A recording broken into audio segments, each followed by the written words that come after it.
আপনি সম্প্রতি এক ভাষণে বলেছেন, আরেকটা প্রসঙ্গে যাই, যে সেই গণতন্ত্র হালাল যার মাধ্যমে আল্লাহর বিধান কায়েম করা যাবে, বুলেট নয় ব্যালটের মাধ্যমে যেতে হবে। এটা আপনি বলেছেন হাদিসের রেফারেন্স দিয়ে। আপনার এই বক্তব্যের প্রতিবাদ করেছেন মুফতি ডক্টর সাইয়েদ মোহাম্মদ এনায়েতুল্লাহ আব্বাসী সিদ্দিকী। রবিবার ফেসবুক এক পোস্টে দাবি করেছেন যে তিনি হাদিসের সুস্পষ্ট অপব্যাখ্যা করেছেন। আপনি এক লাইনে আবার একটু ব্যাখ্যা দিবেন কিনা? আমি হাদিসের দেই নাই। আমি বলেছি যে ডেমোক্রেটিক যে প্রসেসটা, এটা রাসূল করিম সাল্লাল্লাহু আলাইহি সাল্লামের পরে যারা রাষ্ট্র পরিচালনা করেছেন খোলাফায়ে রাশিদিন, তাদের সময় ছিল, এবং এটা বাস্তবতা আমরা সবাই জানি। হযরতে ওমর খুতবা দিতে দাঁড়াইছেন, সাধারণ মুসল্লি বলছে আমি আপনার খুতবা শুনবো না। কেন শুনবেন না? ওই যে আমরা কুশাগার থেকে কাপড় পাইলাম, আমার কাপড়ে লম্বা জামা হইলো না, আপনারটাই লম্বা জামা হইলো কেমনে? এই তো সেম কাপড় দেখতেছি। তখন তিনি তার ছেলে আব্দুল্লাহ ইবনে উমরকে বলেছিলেন, বাবা তুমি এবার জবাব দাও। তিনি দাঁড়াইয়া বললেন যে দেখেন, বাবা তো রাষ্ট্রের দায়িত্বশীল, তার সাথে বিভিন্ন বিদেশি প্রতিনিধি দল আসে, এই রাষ্ট্রের সম্মানে আমি বাবাকে বলেছিলাম যে বাবা আমাদের পোশাক 2 টুকরা করে কাটার দরকার নাই, আপনি অনুমতি দিলে আমি কুশাগারকে রিকোয়েস্ট করতে চাই যে আমাদের 2 পিস না কেটে দিয়ে দেওয়ার জন্য, সেটা দিয়ে আপনি জামা বানাবেন। তো আমার বাবা এবং আমার 2 পিস মিলে উনার 1 পিস হয়েছে, এবং তাই উনার জামা লম্বা। তো লোকটা বসে আল্লাহ শুকরিয়া আদায় করে বললেন যে খলিফাতুল মুসলিমিন, এবার আপনি আপনার খুতবা দেন, আমি শুনবো, মন ভরে শুনবো। তো এই দেখেন, এটাই তো বিউটি অফ ডেমোক্রেসি। ওই যে আপনি ফ্রিডম অফ এক্সপ্রেশন বললেন, এর চাইতে ভালো ফ্রিডম অফ এক্সপ্রেশন কোথায় পাবেন আপনি? তা আমি বলেছি যে না, গণতন্ত্র হচ্ছে এটা কোনো ইজম না, এটা আপনি নিজেও জানেন। গণতন্ত্র কোনো মতবাদ না, it's a way to establish your ism.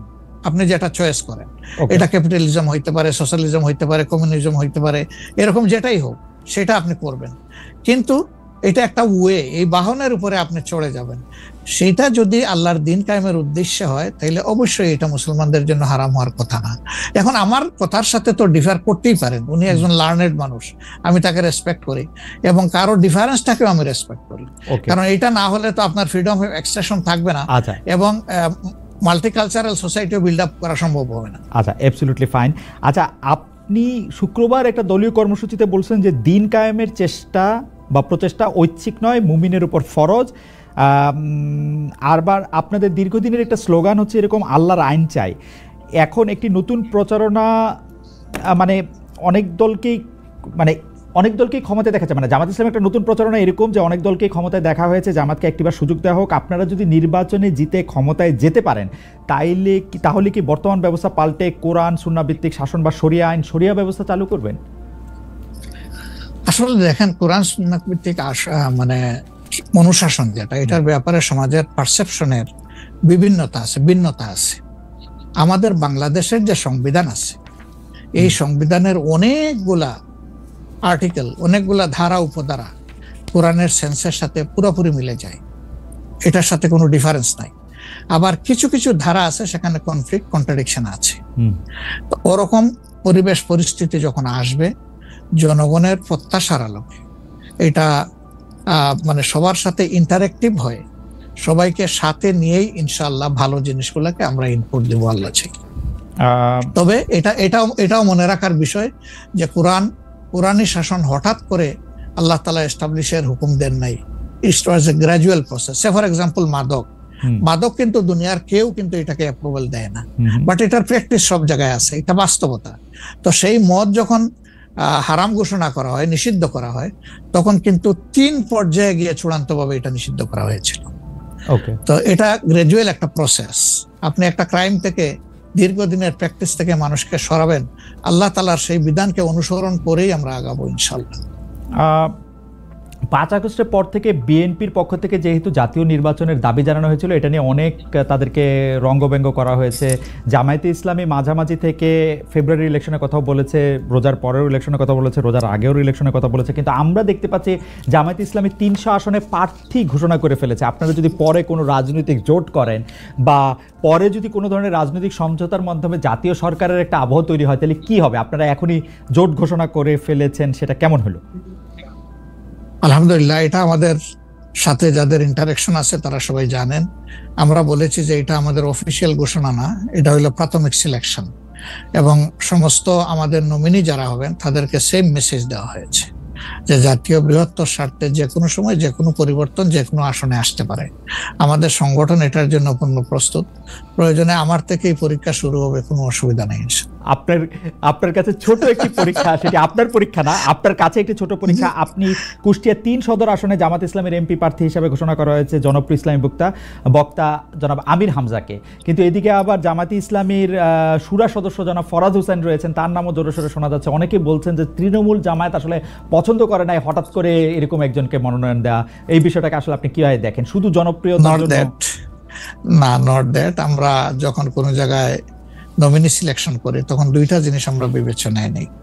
একটা হলো যে এই নমিনির ব্যাপারে স্থানীয় সংগঠনের যারা নেতাকর্মী আছেন তাদের দৃষ্টিভঙ্গি কি, 2 নম্বর হচ্ছে জনগণের দৃষ্টিভঙ্গি কি। এই দুইটা বিষয়কে আমরা বিবেচনায় নিয়েই প্রার্থী সিলেকশন করি। এবং এটা যেগুলা শুনতেছেন, অনেক সময় আমাদেরকে অতি ভালোবাসেন যারা, ওই যে আপনি একবার আমাকে জিজ্ঞেস করলেন যে আপনাদের ব্যাপারে এত বিরোধিতা করে কেন, তাই আমি বলছিলাম যে তারা অত ভালোবাসে তো অনেক বেশি, এই জন্য আমাদেরকে নিয়ে কসলাইতে হবে। জনাব আমির হামজার বিরুদ্ধে যে দুটি বক্তব্য বেশি সামনে আসছে, তিনি একবার বলেছিলেন যে তার 14 গোষ্ঠী সবাই আওয়ামী লীগ করেন। 2 নম্বর হচ্ছে যে এই জুন মাসেও জনাব আমির হামজা নিজ এলাকায় মোটরসাইকেল শোডাউন করেছেন, যেই শোডাউনের রাজনীতি অ্যাপারেন্টলি আপনারা উৎসাহ দেন না, কিন্তু তাকে এটি করতে দেখা যাচ্ছে। হ্যাঁ, আমরা তার দৃষ্টি আকর্ষণ করেছি। ওকে, আমরা এই ব্যাপারে দৃষ্টি আকর্ষণ করেছি যে পাবলিক ইনকনভিনিয়েন্স হয় এমন কোনো কাজ আমরা করব না, যত দূর সম্ভব এটা আমরা অ্যাভয়েড করে চলবো। এটা আচ্ছা, আমরা আরেকটা প্রসঙ্গে আসি যে লন্ডনে ডক্টর মোহাম্মদ ইউনূস এবং জনাব তারেক রহমানের বৈঠকের পর যৌথ বিবৃতির প্রসঙ্গে জামায়াতে ইসলামী একটা শক্ত অবস্থান নিয়েছে। তারা বলেছে যে বৈঠককে তারা স্বাগত জানিয়েছেন, কিন্তু যৌথ বিবৃতিটা তারা পছন্দ করেন নাই। এই কারণে জাতীয় ঐক্যমত্য কমিশনে তাদের অংশগ্রহণও তারা একদিনের জন্য বয়কট করেছেন, মানে আপনারা বয়কট করেছেন।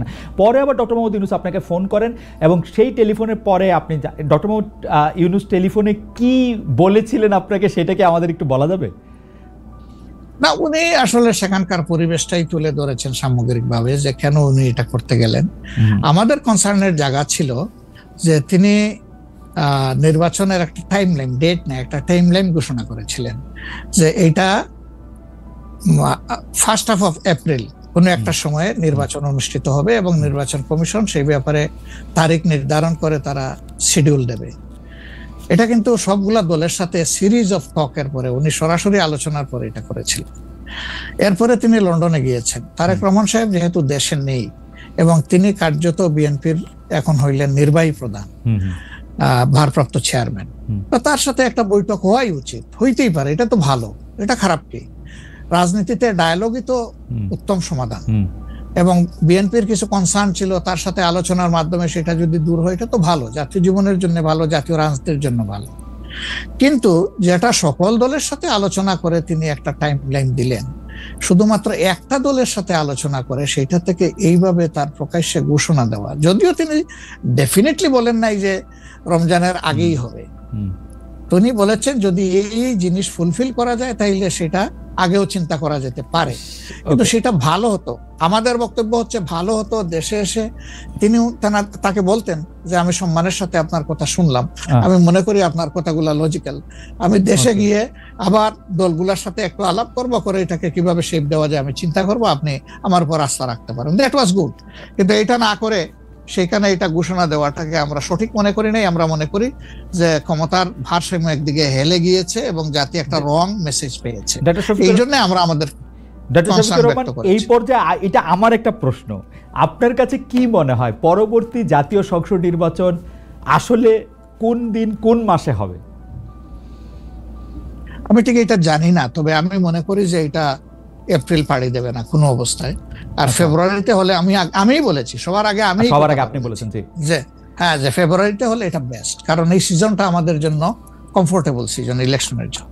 আপনার কাছে কি মনে হয় আপনার মনে কি এরকম একটা সম্ভাবনা আপনি দেখতে পান যে এটা রমজানের পরেও আসলে যেতে পারে? সেই ক্ষেত্রে রমজানের সময় আপনাদের ক্যাম্পেইন করতে হবে। বেশিরভাগ সময় আমরা দেখি যে রমজানের সময় ধর্মপ্রাণ মুসলমানদের অনেকেই আসলে দুনিয়াবি কোনো জিনিসের মধ্যে থাকতে চান না, সেই ক্ষেত্রে ভোটের মানে এখনো কি? আমার মনে হয় যে রমজানে তো আমরা সব ধরনের সব কাজই তো করি, কাজ তো আমরা বাদ দিই না কোনো, রাইট? অফিস আদালত ব্যবসা বাণিজ্য সবই তো করি, ক্ষেত খামার যার যেটা আছে। রমজান আমাদের জন্য কোনো সমস্যা না, রমজান কারোর জন্যই সমস্যা হওয়া উচিত না। ওকে, কোন দল বলেছেন যে রমজানে ক্যাম্পেইন করতে গেলে অনেক ইফতার মাহফিল হবে, সেখানে প্রচুর টাকা খরচ করতে হবে, আপনি করবেন না। আপনি ইফতার মাহফিলে মেহমান হিসাবে গিয়ে খেয়ে আসবেন, দোয়া করে দিয়ে আসবেন, অসুবিধা কি? আপনাকে টাকা খরচ করতে হবে কেন? ওই সময় তো এমনিও টাকা খরচ করা ঠিক না, শিডিউল ডিক্লারেশন হয়ে যাওয়ার পরে মানুষকে খাওয়ানো ঠিক না। আপনি খাবেন, অসুবিধা কি? দাওয়াত দিলে যাবেন, খাবেন, কথা বলবেন, মিশবেন, হাত মিলাবেন, এটাও আপনার নির্বাচনী কাজকে আগাবে, কোনো সমস্যা তো নাই। আপনি কোনটা প্রেফার করবেন, মানে ইলেকশনের ডেট ফেব্রুয়ারি অর এপ্রিল? আমরা তো প্রেফার করে বলেছি বেস্ট হইলো ফেব্রুয়ারি, বেস্ট হইলো ফেব্রুয়ারি, কিন্তু এপ্রিলে হইলে কোনো অসুবিধা নাই। আমরা মনে করি এপ্রিলে হইলে অসুবিধা নাই, তবে এটা ক্রস করা উচিত নয়। এপ্রিল ক্রস করা উচিত না, কোনো অবস্থায় উচিত হবে না। আপনি কি মনে করেন, এখন যদি নির্বাচন কমিশন বলে যে তারা ডিসেম্বরে নির্বাচন দিতে চান, তাইলে কি আপনারা আপত্তি জানাবেন না আপনাদের এটা? হ্যাঁ, না, আমরা ওই যে 2-3টা জিনিস বলেছি, যে বেসিক রিফর্ম, তারপরে হচ্ছে আপনার দৃশ্যমান বিচার, প্রবাসীদের ভোট ইনকর্পোরেট করা, এই 3টা জিনিস যদি আমরা মিনিমাম পাই, তাহলে ডিসেম্বর কেন, সামনের মাসে হইলে আমাদের কোনো আপত্তি নেই। ডিসেম্বর আমাদের দর্শক, আর আমরা দেখেন মূল থেকে কখনো বলি নাই যে এই মাসে হতেই হবে, এই শব্দ কিন্তু কখনো আমরা উচ্চারণ করিনি। আমরা এই ব্যাপারে ফ্লেক্সিবল। আমরা প্রধান উপদেষ্টার কমিটমেন্টের উপরে রেসপেক্ট শো করতে চাই। উনি বলেছিলেন ডিসেম্বর এই বছর অথবা আগামী বছরের জুনের মাঝখানে যে কোনো সময় তিনি নির্বাচন দিবেন। তা আমরা দেখতে চাই যে তিনি তার কথার উপরে আছেন। তবে এটাও ঠিক যে মে জুন এইগুলা কিন্তু ইলেকশনের জন্য কোনো ফেভারেবল টাইম না। ইভেন এপ্রিলটাও একটু কষ্ট হবে, এই ব্যাপারে বলার অপেক্ষা রাখে না। ফেব্রুয়ারির চাইতে এপ্রিলে কিন্তু একটু কষ্ট বেশি হবে। আপনাকে যেহেতু মানে একটু তাড়াতাড়ি, সেজন্য আমাদের শেষ প্রসঙ্গ সেটা হচ্ছে বিএনপির সাথে জামায়াতে ইসলামের সম্পর্ক। আমরা দেখেছি যে আপনি এবং আপনাদের দলের নায়েবে আমির, তারা দুজনেই বিএনপির চেয়ারপারসন এবং ভারপ্রাপ্ত চেয়ারপারসন যারা লন্ডনে ছিলেন তাদের সাথে দেখা করেছেন। দেখা করার পরে আমরা রাজনীতিতে একটা ইতিবাচক সুবাতাস দেখেছিলাম। আপনি এসে ফেব্রুয়ারিতে ইলেকশনের কথা বলেছিলেন। এখন আবার ব্যাপারটা আসলে কোন জায়গায়, মানে জামায়াতে ইসলামী বিএনপি কি পরস্পর মুখোমুখি অবস্থায় আছে? তাদের মধ্যে কি আবার একটা সদ্ভাব, মানে আসলে অবস্থাটা কি এখন? না, আসলে সমস্যাটা আমাদের না, সমস্যা আপনাদের। আচ্ছা, মিডিয়ায় যারা আছেন তাদের। আচ্ছা, আমরা তো মুখোমুখি না, আমরা তো পাশাপাশি আছি। তো ওকে, আমরা এই যে ঐকমত্য কমিশন বলেন বা অন্যান্য মিটিং গুলা বলেন বা আমাদের নিজেদের মধ্যে কথাবার্তা বলেন, আমরা তো কোনটা বন্ধ রাখি নাই, আমরা সবটাই আছি। কিন্তু কতিপয় মিডিয়া, সবাই না, এই কুচায় টেনে টেনে সুতা বাইর করে কোথায় একটু বিএনপির মুখামুখি জামাত হবে, জামাতের মুখামুখি বিএনপি হবে, এটার মধ্যে জাতির কি কল্যাণ আছে আমরা বুঝতে পারি না। আমাদের তো ওরকম কোনো রেশারেশি সম্পর্ক নাই। আমি হচ্ছে যে দুটা, খালি আপনি মিডিয়ার কথা বলছেন, ভালো করছেন। এখন আমরা তো আসলে মানে মিডিয়া থেকে অনেক সময় তথ্য নেই। বিএনপির নেতার প্রসঙ্গে একটি সংবাদ শিরোনাম আমি পড়েছি, ভোট হলে তো তাদের গুরুত্ব থাকবে না, জামায়াতকে ফখরুলের খোঁচা, স্বাধীনতার অবিশ্বাসীদের সমর্থন করা যাবে না, মির্জা ফখরুল। আবার আরেকটা রিপোর্ট, আবার আরেকটা পত্রিকার রিপোর্ট, জামায়াতকে স্বাধীনতা বিরোধী বলা হলে অনেকের বাবাও রাজাকার ছিলেন, জামায়াতের সাধারণ সম্পাদক বলছেন। তো আপনি আসলে শুধু মিডিয়াকে না বলে, আমরা তো এটা নেতাদের মধ্যে আপনারে তত একটা দেখি না, মানে আপনারা আমি মনেই করতে পারতেছি না, আমি প্রাণপণে মনে করতে চেষ্টা করতেছিলাম, কিন্তু নেতা কর্মীদের মধ্যে তো ব্যাপারটা আসলে আমরা দেখি না। না, আছে, এটা আমি অস্বীকার করব না। জি, এটা যে কিছু নাই আমি সেটা বলছি না। তবে একটা কথা দেখেন যে আসলে গর্ব অহংকার বড় খারাপ জিনিস। অহংকার আল্লাহ তাআলার চাদর, এটা নিয়ে কেউ টানাটানি করুক, এটা মহান আল্লাহ পছন্দ করেন না। তো গর্ব অহংকার করতে করতেই একদল কোথায় গেছে চিন্তা করেন। তারা তো সব সময় মানুষকে কুচিয়ে কুচিয়ে কথা বলতেন, রাইট? কোথায় তোমাদের ঈদের পরের আন্দোলন, কোথায় গিয়ে আশ্রয় নিবা, এই ধরনের অনেক কথাবার্তা ছিল না? অবশ্যই ছিল। তা এটা যদি আমিও বলি, এটা গ্রহণযোগ্য হওয়া উচিত নয়, এবং এটা অন্য কেউ যদি বলে সেটাও গ্রহণযোগ্য হওয়া উচিত নয়। কাউকে নিয়ে উপহাস করতে নাই। আপনাকে নিশ্চিত থাকতে হবে আপনি যাকে নিয়ে উপহাস করছেন, আল্লাহ একদিন তার কাছে আপনাকে নিয়ে দাঁড় করাবেন, এবং তখন আপনি লজ্জিত হবেন। তো আমাদের কারোই এমন কথা বলা উচিত না যে এই কথাটা বলে এরপরে আপনার মুখের দিকে তাকাই আমি হাসতে পারবো না, এমন কোনো কথা বলা উচিত। 10:42 বাজে, আমি কি একটা ছোট্ট প্রশ্ন আর করবো 2-1 মিনিটের মধ্যে, এটা উত্তর দিতে প্লিজ প্লিজ প্লিজ। সেটা হচ্ছে যে ইলেকশনের আগে তো অনেক ধরনের কথাই আসে কেউ কেউ একটা জরিপ করে, কেউ কেউ নিজস্ব, আপনারা কি নিজস্ব কোনো জরিপ করেছেন আপনাদের আসন বা আপনাদের পপুলার ভোট বা পপুলারিটির ব্যাপারে? কেউ কেউ বলছেন এবার আপনারা 91-এর বিএনপি যেমন আওয়ামী লীগকে কাঁদিয়ে ক্ষমতা পেয়ে গেছিল, এইবারও আপনাদের এরকম একটা হইতে পারে, এটা কি আপনার মনে হয়? যে মানে মহান আল্লাহ সবচেয়ে ভালো জানেন, তবে আমরা জরিপ করেছি এবং আরো করব। আচ্ছা, আমরা যখন জরিপ করি তখন নির্বাচনী কোনো আবহ সৃষ্টি হয় নাই, সেটা ছিল নভেম্বর ডিসেম্বরে। আর আমরা এখন নির্বাচনী আবহ কিছুটা এসেছে, সকল অ্যাক্টর এখন ময়দানে কম বেশি ভিজিবল হবেন, তারপরে ইনশাল্লাহ আমরা জরিপ করব। তখন বোঝা যাবে যে আগের মূল্যায়ন আর পরের মূল্যায়নের মাঝে তফাৎটা কতটুকু। আর যেটা বললেন যে কাউকে কাঁধ দিয়ে খাওয়ার ক্ষমতায় যাওয়া, আমরা ভাই আসলে ক্ষমতায় যাওয়ার বিষয়টা দেখি না। আমরা দেখি যে এটা একটা বিশাল দায়িত্বের বোঝা। আল্লাহ যদি কখনো সে কাজের জন্য আমাদেরকে কবুল করেন, তাহলে আমরা শাসক নয় ভাই, দোয়া করেন আমরা যেন মানুষের সেবক হতে পারি। আপনাকে অনেক ধন্যবাদ। আমি শুধু শেষ কথা আপনার কাছ থেকে একটু জানতে চাইবো যে আপনি মনে করতেছেন এপ্রিলের পরে হয়তো নির্বাচন চাবেন না, ফেভার করতেছেন হচ্ছে ফেব্রুয়ারিতে হতে। আপনি কি আমাদের দর্শকদের উদ্দেশ্যে কিছু বলবেন যাতে একটা নির্বাচনী বা গণতান্ত্রিক আবহাওয়ার মধ্যে যে যার মতো করে আসলে সৎভাবে তার নির্বাচনী ক্যান্ডিডেট বা তার পছন্দের মানুষ বাছাই করতে পারে? এই প্রসঙ্গে থ্যাংক ইউ আমাকে শেষ সুযোগ দেওয়ার জন্য। অবশ্যই প্রথমে আমি দর্শকদের উদ্দেশ্যে বলবো যে অনেক ত্যাগ এবং তিতিক্ষার বিনিময়ে আমাদের স্বাধীনতা পাওয়া, আমাদের 24-এর এই পরিবর্তন পাওয়া, এটাকে আমরা যেন সঠিকভাবে সম্মান করি, মূল্যায়ন করি এবং দেশে একটা সুশাসন কায়েমের জন্য অবশ্যই পূর্ব শর্ত হচ্ছে একটা ভালো নির্বাচন, সুষ্ঠু নির্বাচন, গ্রহণযোগ্য নির্বাচন। সেই নির্বাচনের জন্য যে যেখানে আছে সেখান থেকে কোনো অন্যায়কে সমর্থন নয়, বরঞ্চ ন্যায়ের পক্ষ নিয়ে আমরা যেন দাঁড়ায় যেতে পারি। ন্যায়ের পাল্লা যেদিকেই থাকবে আমারও সমর্থনটা সেদিকেই থাকবে। কোনো অন্যায়, সেটা আমার দীর্ঘদিনের সম্পর্ক যদি কারোর সাথে থেকে থাকে, আমি যেন অন্যায়ের সঙ্গী না হই, কেউ যেন অন্যায়ের সঙ্গী না হয়। 2 নম্বর, যেহেতু প্রবাস থেকে আপনার সাথে আমার এই কথা, সেই কারণে আমি অনুরোধ করব যে প্রবাসীদেরকে শুধুমাত্র রিমিটেন্স যোদ্ধা বলে আমাদের দায়িত্ব শেষ হয়ে যায় না, বরঞ্চ প্রবাসীদের সবচেয়ে বড় অধিকার তাদের ভোটের অধিকার। এটা নিশ্চিত করার জন্য আমি আহ্বান জানাবো প্রবাসের যে যেখানে আছেন সেখান থেকে আপনাদের সর্বাত্মক, যেখানে আন্দোলন সম্ভব আন্দোলন, যেখানে চেষ্টা সম্ভব চেষ্টা, আপনারা এটা করতে থাকুন। আমরা এই ব্যাপারে অত্যন্ত দৃঢ় প্রতিজ্ঞ যে এটা হওয়া উচিত।